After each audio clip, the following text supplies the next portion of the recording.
Samantala, dumako po tayo sa Malacanang para sa Ceremonial Enactment of Ease of Doing Business Act and Davao Oriental State University. Into law, an administration measure that will promote transparency in the government with regard to business registrations and other manner of transacting with the public to reduce red tape and expedite permitting, licensing, and other similar transactions in the government. This bill is known as the Ease of Doing Business Act, otherwise known as an act promoting ease of doing business and efficient delivery of government services, amending for the purpose Republic Act number 9485, otherwise known as the Anti-Red Tape Act of 2007, and for other purposes. May we now request the President to sign Republic Act number 11033.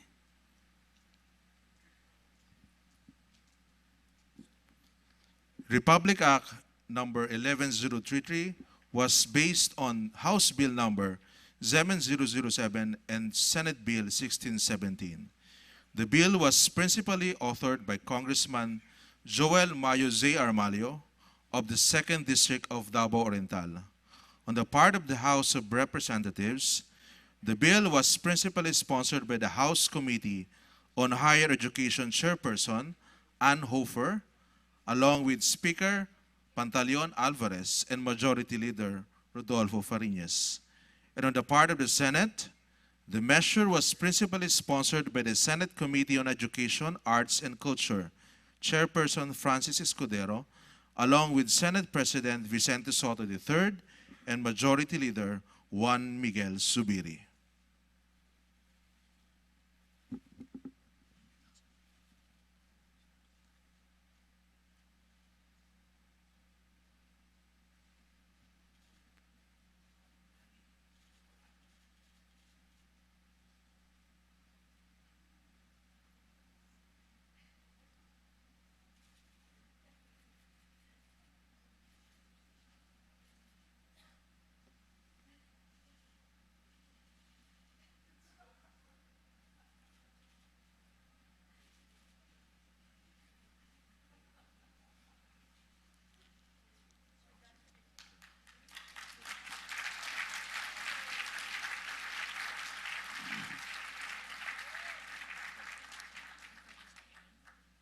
And for the signing into law of Republic Act number 11032. Republic Act number 11032 is based on Senate Bill number 1311 and HB or House Bill 6579. On the part of the House of Representatives, the bill was principally authored and sponsored by House Committee on Trade and Industry, Chairperson Virginelle Biron, along with Speaker Pantaleon Alvarez, Majority Leader Rodolfo Fariñas, and other members of the House of Representatives as co-authors, and all members of the Committee on Trade and Industry.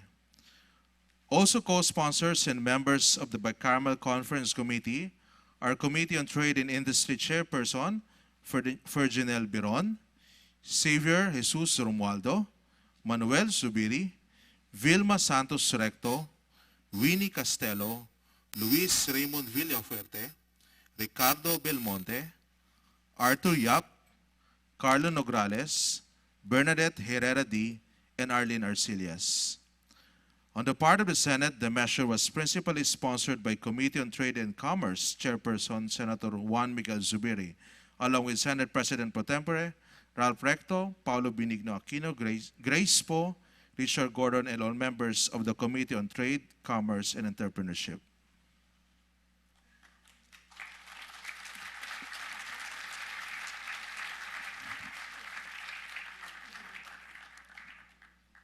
Thank you very much, Mr. President.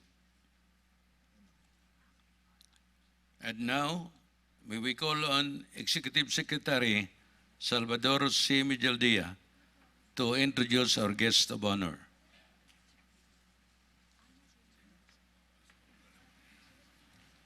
Magandang hapon po sa kanilang lahat. Isang malaking karangalan na ipakilala sa inyo ang Pangulo ng Republika ng Pilipinas, si Mayor Rodrigo Roa Duterte.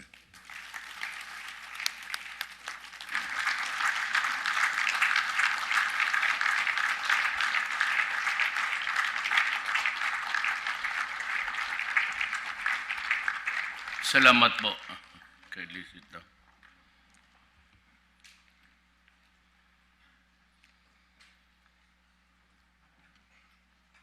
If you will allow me, after reading this prepared speech, may I'd like just to convey some sentiments to you. Today, I sign into law two legislative measures in support of our 10-point socio-economic agenda. One pertains to education, while the other pertains to business competitiveness and good governance. The first law is the act converting the Davao Oriental State College of Science and Technology into the Davao Oriental State University. This is in recognition of the institution's valuable role in molding professionals and experts who have contributed to the advancement of Davao region and the rest of Mindanao. It is my sincere hope that our country's newest university will continue to take part in nation building by offering advanced technological instruction and pursuing highly specialized research programs in various fields of science and technology. The other measure assigned today is the Ease of Doing Business Act of 2018, a law that has been long overdue. This addresses the failure of the Anti-Red Tape Act of 2017 to solve the perennial problem of bureaucratic red tape in our government institutions. This law will introduce simplified requirements and streamlined procedures that finally spare our people from intolerable waiting time and long lines of frontline government agencies. One of the most important features of this law is the standardization of the processing time for government transactions. From now on, agencies are required to process simple transactions within 3 days and complex transactions in 7 days and highly technical transactions in 20 days. The law will also limit the maximum of 3 number of signatories for application and licenses, clearances, permits, certifications, and authorizations. Electronic signatures will also be recognized from a zero-contact policy will be implemented to avoid improprieties. Local government are also mandated by this law to automate their business permit and licensing system and set up one-stop facilities, services, and to use online unified business application forms. This complements the mandate of the Department of Information and Communications Technology, or DICT, to automate business-related transactions to web-based software and technological platforms. One of the priorities of our 10-point socio-economic agenda is to encourage competitiveness and improve the overall business environment. We intend to accomplish that by promoting integrity, accountability, and good governance in all government transactions. By automating our bureaucratic processes and integrating online mechanisms in day-to-day transactions, we do not just bring our people closer to their government, we also forge a vibrant and productive relationship that will redound to the benefit of the people. Alam mo, this kind of line has been repeated 1,000 times in this floor. Every president that I can remember was always talking of red tape, graft, and corruption and everything. That with no exception. Whether it was a perceptive thing or just an objective, always it has been bruited about hanggang dumating na lang sa akin. And corruption is still there.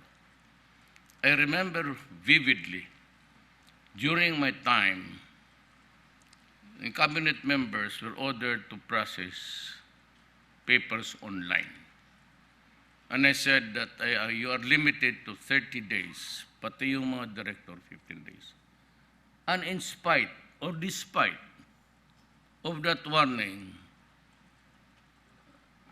there seems to be a inadequate or a haphazard implementation of those suggested procedures. I am not attributing any of the cabinet members there. It could be a failure in the lower echelons of government. Pero ito mang graft and corruption is a favorite parang chewing gum that it's just being used every day to wash off the dirt and spit it out when the taste runs out. And it is periodically and seasonably done all throughout the years na nandito tayo sa opisina. Me, I have fired several, and I will fire. May I call the Government Corporate Council now? Are you in this? Nandito ka? Kasi kung nandito ka, lumabas ka, you are fired. I do not need you, and maybe you do not need me. Alam mo yung APECO was granted a franchise, report and everything. And there's always that accompanying provision about gambling. Wala akong magawa eh. I don't like it. I have a very bad experience about gambling when I was young.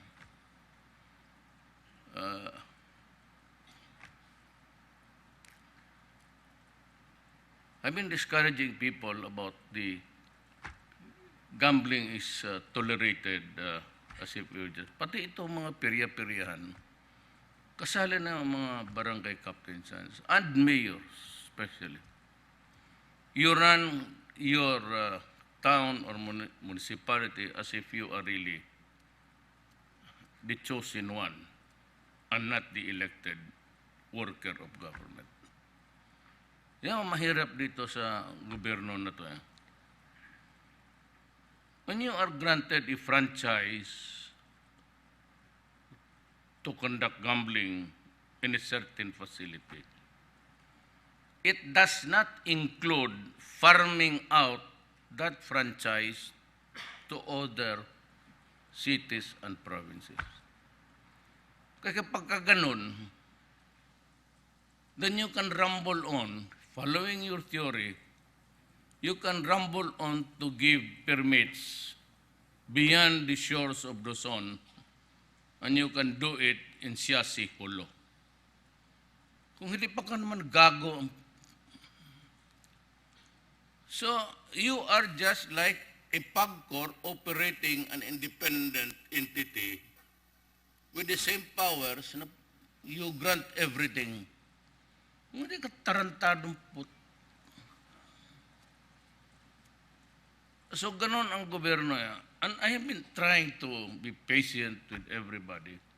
But there always is that opportunity to interpret a law or insist on your stupid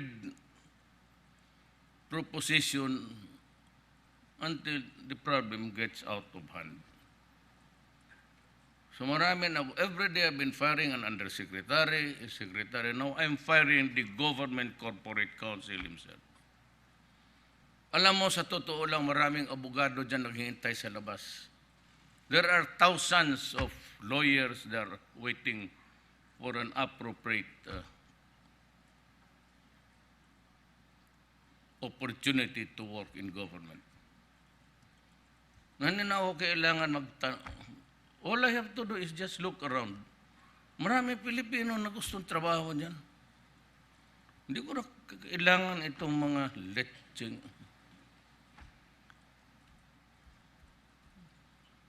I am sorry, ha. I do not, you are not Duma, hindi kayo.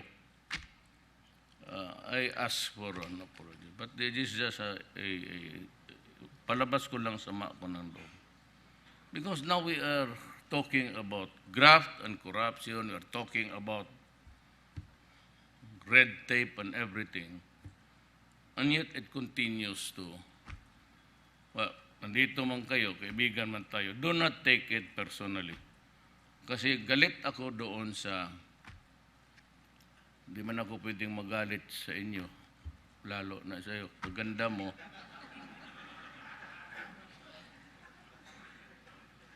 hinarapan nila yung picture, picture ko. Tapos, I suppose that picture of mine was taken during a flag ceremony. Kasi nakandyan ang dibdib ko, tapos kaharap kita. Talagang, pero kung gusto mong totohanin, okay man lang. Ang buhay na ito eh.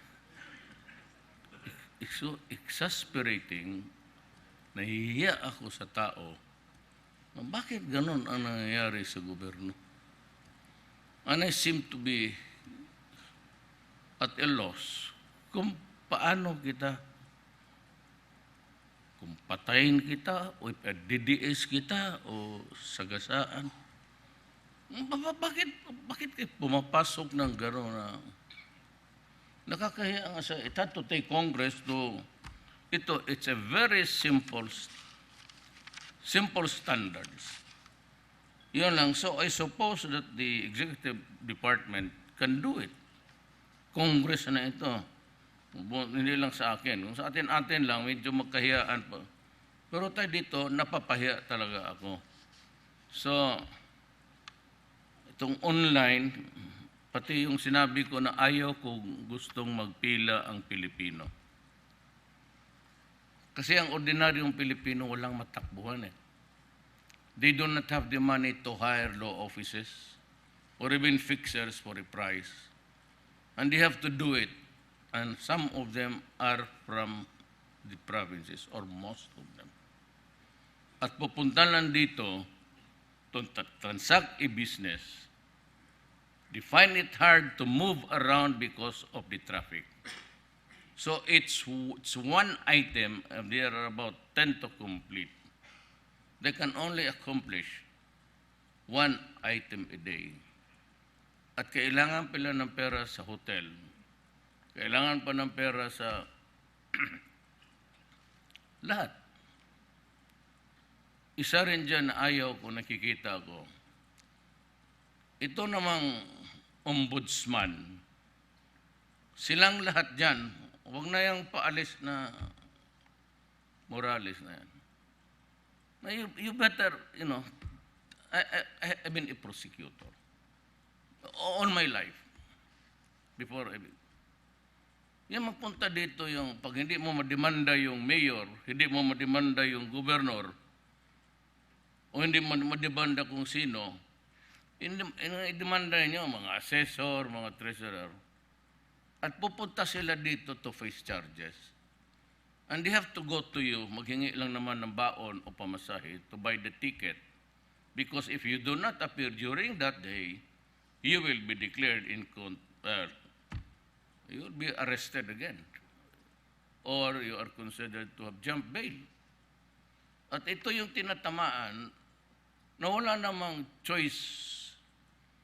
O there are no choices. Because pag sinabi ng mayor yan, pag sinabi ng pirmahan, pipirmahan talaga yan.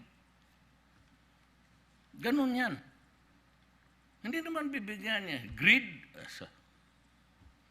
Sana, sige, pirmahan mo yan, bigyan kita ng pera. Wala, pagputok niyan, they are the ones being charged. Usually, because they cannot hire a lawyer of his own choice. Kaya ganun ang nangyari. So they come to Manila in tatters. Butas-butas yung barong. Pagdating dito, they suffer kung saan-saan na lang magtira. And they are late even, so they have to be there at 5 o'clock in the morning dyan sa Sandigan. Nakakaawa. Wala naman silang mapuntahan na iba. I'm not saying it's graft, but there is really something wrong, seriously wrong with this country. And I don't know how, anong generation na makorek ito mga to. Thousands of cases like this. Walang mapuntahan ang tao.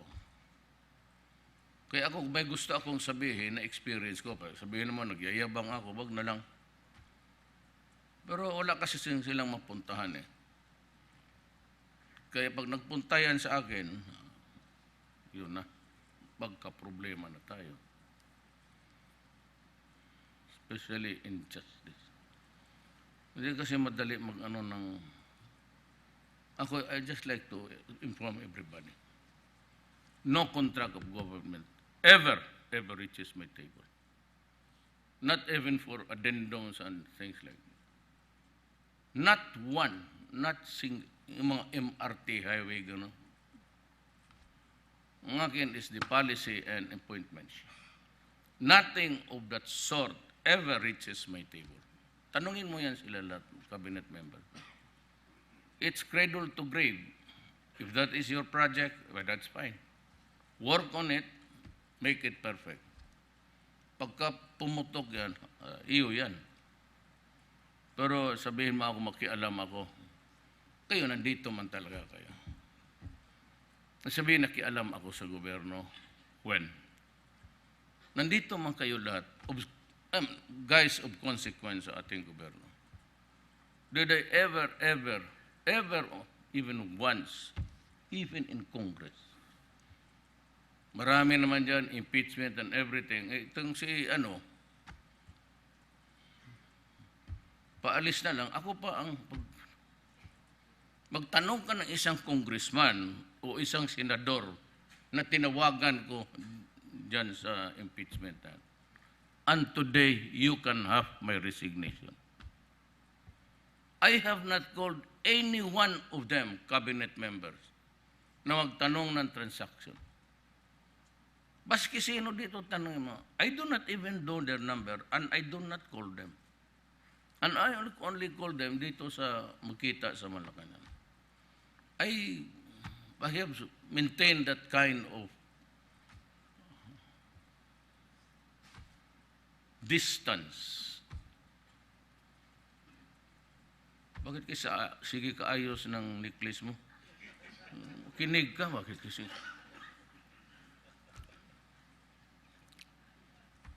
Hindi, binibiro ko lang si Birna kasi wala akong maasar eh.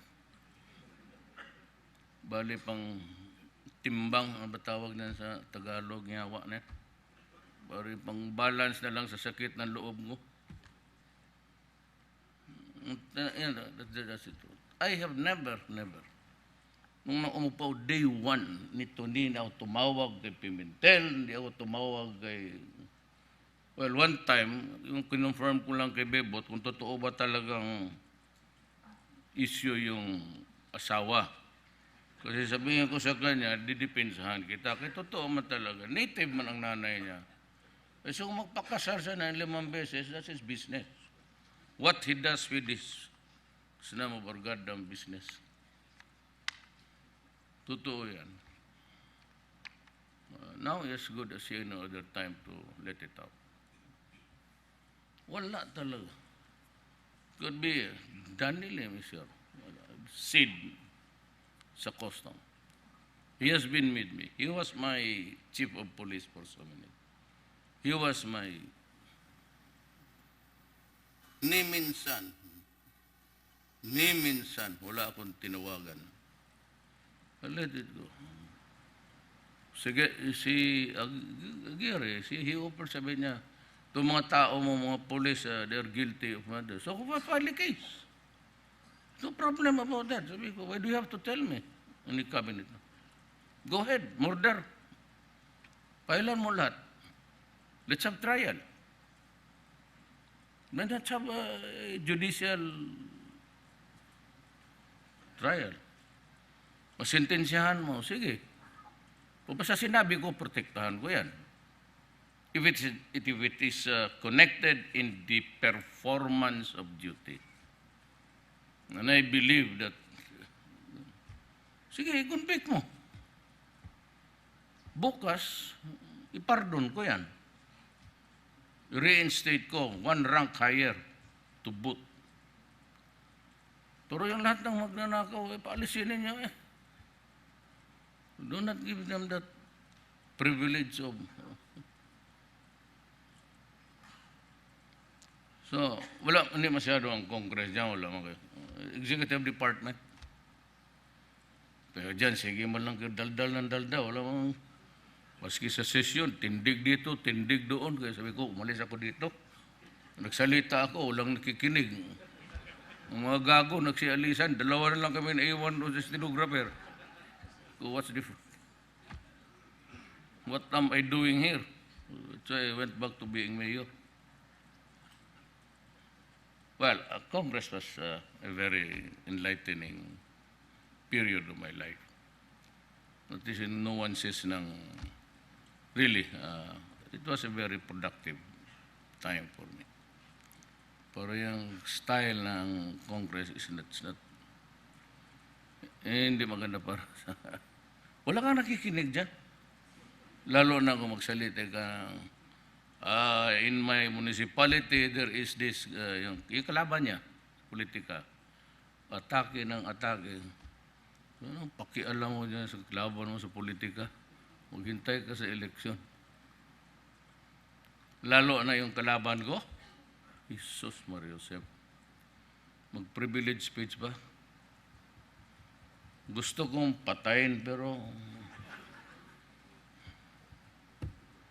he's now retired, but he's been very good to me. Okay lang. Ganun lang ang buhay. Can always forgive. So yan lang ho yun ang sentimento ko. Para malaman lang ninyo. Wala akong tinatawag. Sabihin mo sa gagang yan, wala akong pakialam dyan sa, she got herself into it, actually. And it was not because of us. Not because of Congress, because of her peers. Wala naman tayong kasali dyan. Lalo na Supreme Court.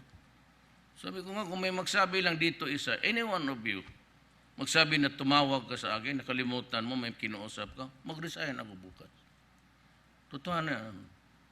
Total, gusto ko na lang mag-resign rin eh. Ano bang latest count ito kay Bongbong pati kay ano? Vice President ba talaga yan? Kasi, but there are so many things, development in this country, which I cannot talk publicly. But I'm kind of torn between making it public so that you would know the stakes that we are facing. It's not outside, actually. Pati yung, what's the truth? Ang mga Lorenzana, si Anyo, maybe Sid, alam niyo, but I think it's not the proper time because masabihin na it's marks of politics. But these are the things that you should know because in weighing which side are you on, would mean a lot to the country. I just don't know kung kailan ko sabi. I said I am not up to it. Yung magdemanda. Yung kalaban ko sa Davao, siguro he filed cases against me mga 4 times. Umabot kami ng Supreme Court. And always, I'm exonerated, or I was exonerated. Simply because hindi naman totoo eh. Brad ni Bilyo yan. Pareha sila, hindi naga-midyas. Either may kalyo o talagang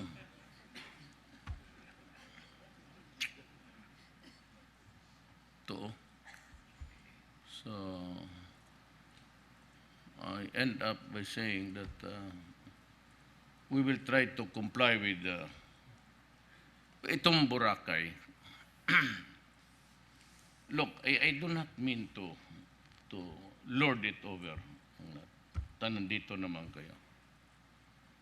Pero as I have promised, I will declare the entire island inland reform area. But kung ako, but I would really, how do I would sincerely suggest na you can carve out a strip there. Costa lang naman ang profitable dyan. I will leave that option to you to preserve the coastal area at ibigay ko, I will defer that decision to you. Kung from the lowest point where the high and low tide would probably reach then inland. But the others, going ko because I do not think that if you allow a commercial na malaki, you would really strip the island of its environmental safety. Ako ang hinihingi ko lang naman sa inyo is allow me to clean Boracay. We do not have any interest there. Wala akong pakialam dyan o anong gawin nila. Except that because it is touted to be a tourist destination. And so it behooves upon us to make it clean and allow us to rehabilitate, get the germs out. And kita mo mag-ano kadumi. Pero wala akong ano. But I will just convey to you now na may predilection, if you want to call it, is to declare it a land reform area. But so as not to prejudice also existing, ewan ko kung bakit na naging commercial yung banda niyan. That I leave it up to you to decide. If you want to, I said, carve out a few meters from the coastal yung tubig, kayo, I will not touch on that. Mabuti yung, alam mo marami na kasi pag-commercial na sabihin na, well, you know, these guys made deals. Wala ako hanggang land reform na ko. So I am directing my sa Darko next time to work on it. But I will leave that option sa inyo. Para bahala kayo kung gaano kalaki. But the entire island should be, kasi forestal pati agricultural lang na. I'll give it to the natives. Yun lang po. And ano pa bang gusto ko sa inyo? Wala naman siguro. I'm quite satisfied with our relationship. Thank you for the cooperation that you have extended me. I'm very happy. Ano pa ba? Wala naman siguro. Pero ngayon ko lang nakita a room full of, hindi ako nagbabastos. Huwag kayo maniwala dyan sa yung babae na kalabang ko. Sirahan mo yung television mo. Para atakihin natin itong mga babae. Hindi ako nagyayabang, ha? Sabihin ng mga babae na anti-woman ako. Maghanap ka ng presidente sa Pilipinas, nagpa-hostage para sa babae.